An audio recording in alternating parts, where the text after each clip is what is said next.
Hello friends, नमस्कार। मैं हूं अशोक गजा, आपके सामने एक बार फिर से ज्योतिष के बारे में कुछ बातें आपको बताने जा रहा हूं। इससे पहले वीडियो स्टार्ट करें इससे पहले मैं आपको कुछ बताऊंगा कि अगर आपने अभी तक मेरा जो चैनल सब्सक्राइब नहीं किया है तो आप सब्सक्राइब करें। अगर आपको मेरा ये वीडियो अच्छा लगा है तो उसको लाइक करें, शेयर करें, और जिससे मुझे सेल्फ मोटिवेशन भी मिलेगा और आपको हर बार हर वीडियो अपलोड करता रहूँगा। ज्योतिष के बारे में आपको नई नई चीज़ें आपको बताता रहूँगा। जैसे कि मैंने पहले भी बताया है, आपको एक बार फिर से बता दूँ कि ज्योतिष जो विज्ञान है वो पूरा विज्ञान के ऊपर आधारित है। ज्योतिष जो है वो जन्म, जैसे कि कोई भी बच्चा जन्म लेता है तो उसका जो ब्रह्मांड में उस वक्त जो ग्रह चल रहे होते हैं उस हिसाब से, उस तारीख, उस समय, उस स्थल के हिसाब से उसका जो जन्म कुंडली बनती है। और जन्म कुंडली में वो पूरा जन्म लेता है तब तक से लेकर मृत्यु तक उसमें सारी बातें लिखी हुई होती है। खाली सवाल ये है कि पढ़ने हमें आना चाहिए। तो जैसे कि बच्चा जन्म लेता है उसको पांचवा स्थान जो देखते हैं हम, तो पांचवें स्थान में कौन सा ग्रह है, तो उस हिसाब से हमें पढ़ाई के बारे में सोचते हैं। फिर बड़ा होता है तो फिर लव के बारे में सोचते हैं, उसको लव मैरिज होगा नहीं होगा, किसके साथ होगा। फिर वही पांचवा स्थान जो है बड़ा होता है तो फिर सट्टा या फिर लॉटरी या फिर जो भी इन्वेस्टमेंट उस हिसाब से देखना पड़ता है। पांचवा स्थान कर्म का भी स्थान है, तो इस तरह से हम देखते हैं। नौवां स्थान जैसे है वो भाग्य स्थान है और 11वां स्थान जो है वो लाभ स्थान है। तो अब तक मैंने आपको पहले स्थान से लेके 12 स्थान के बारे में सब जानकारी दी। फिर धनयोग के बारे में बताया, घर के स्त्रियों के बारे में बताया, ये सब राजयोग है। और आज मैं एक और राजयोग जो है, एक जो योग है वो शस्य योग होता है।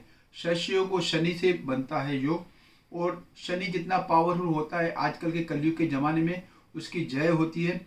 कलयुग में शनि की और राहु की बोलबाला है, और शनि अगर आपके स्थान में अच्छा बैठा हुआ है तो बेशक आप दुनिया को जीत सकते हैं। अगर शनि वही कमज़ोर है तो आप सच्चे होने के बावजूद भी आपको गालियाँ ही सुननी पड़ती है। वो शनि की बदौलत, राहु की बदौलत होती है। तो जैसे शनि जो लग्न में होता है तो शस्य योग बनता है। उसमें भी अगर शनि अकेला है, उसमें भी अगर तुला का, जैसे कि हम जानते हैं कि तुला में वो उच्च का होता है, तुला में शनि अगर उच्च का है तो शस्य योग बनता है। अगर वही मकर राशि में या फिर कुंभ राशि का शनि है लगन में तो उसे शस्य योग बनता है। तो केंद्र में शनि काफ़ी अच्छा माना जाता है। इसी तरह से छठे स्थान में शनि भी बहुत अच्छा माना जाता है, और 8वें और 11वें स्थान में भी अच्छा माना जाता है। जिसके जन्म कुंडली में तीसरे, छठे या 11 स्थान में शनि होता है वो बंदा पक्का राजकारणी होता है। जैसे कि राजनेताओं की, आप जैसे मैंने इतनी सारी जन्म कुंडली आपसे देखी, जब से 1996 से मैं जन्म कुंडलियाँ देख रहा हूँ। 96 में मैंने सर्टिफिकेट नडिया से लिया था, ज्योतिष के बारे में ज्ञान प्राप्त किया, और तब से लेके आज तक बहुत किताबें भी पढ़ी है और काफ़ी कुंडलियाँ भी देखी है। उसमें जो भी राजकारणी, जो भी पॉलिटिशियंस की मैंने जन्म कुंडली देखी है उसमें सबसे ज़्यादा मैंने पाया है कि उनका शनि काफ़ी मजबूत होता है। शनि अगर तीसरे, छठे और 11वें स्थान में है तो बाकायदा वो पक्का राजकारणी होता है और लोग उसको समझ सकते हैं। और वैसे जैसे कि हम फैमिली में भी देखते हैं कि जो राजनीति चलाते हैं, कुटुंब में जो राजनीति चलाते हैं, उनका भी शनि काफ़ी पावरफुल होता है। वो 3, 6, 11 में होता है तो वो मतलब देश का राजकारण नहीं करते हैं, राजनीति नहीं चलाते, लेकिन अपने कुटुंब में, अपने क्या बोलते हैं कि कम्युनिटी में वो राजनीति चलाते ही हैं। वो हमने अक्सर देखा हुआ है। तो इस तरह से जो राजकारण का जो शस्य योग जो बनता है, शस्य योग क्या दिलाता है? शस्य योग आपको सत्ता दिलाता है। शस्य योग क्या दिलाता है? शस्य योग आपको कुटुंब में, आपको समाज में वो दर्जा दिलाता है जिसका आपके नाम की वाह वाह होती है।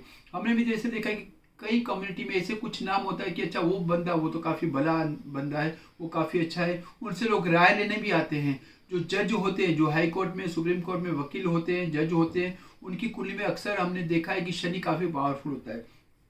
तो शनि काफ़ी पावरफुल माना जाता है। और मैं तो ये कहूँगा कि अगर यहाँ तक रत्न की सवाल है तो रत्न का मैं कभी और भी वीडियो अपलोड करूँगा, लेकिन यहाँ पे शनि की बात आती है तो मैं आपको बता दूँ कि जिसके जन्म कुंडली में शनि, मतलब जैसे उनका अगर जो मकर लगन है तो उनको 100% नीलम पहनना चाहिए। अगर आपका कुंभ लग्न है तो आपको शनि शनि जैसे आपका काफ़ी योगकारी ग्रह माना जाता है कुंभ लगन में, तो आपको नीलम पहनना चाहिए। वैसे नीलम के बारे में ऐसा कहा जाता है कि नीलम थोड़े दिन आपके साथ रखना चाहिए। अगर आपके साथ अच्छा बर्ताव होता है, अच्छा होता है, तो मैं तो कहूँगा कि अगर ये जो 2 लगन हैं उनमें 100% उनको फ़ायदा ही होगा, तो उनको 100% पहनना ही चाहिए नीलम। तो आज के लिए मेरी इतनी जो आपको बताया इन्फॉर्मेशन काफ़ी है। नेक्स्ट टाइम मैं किसी और ग्रह के बारे में आपको वीडियो के जरिए अपलोड करके बताऊंगा। तब तक के लिए मुझे आज्ञा दिए। नमस्कार।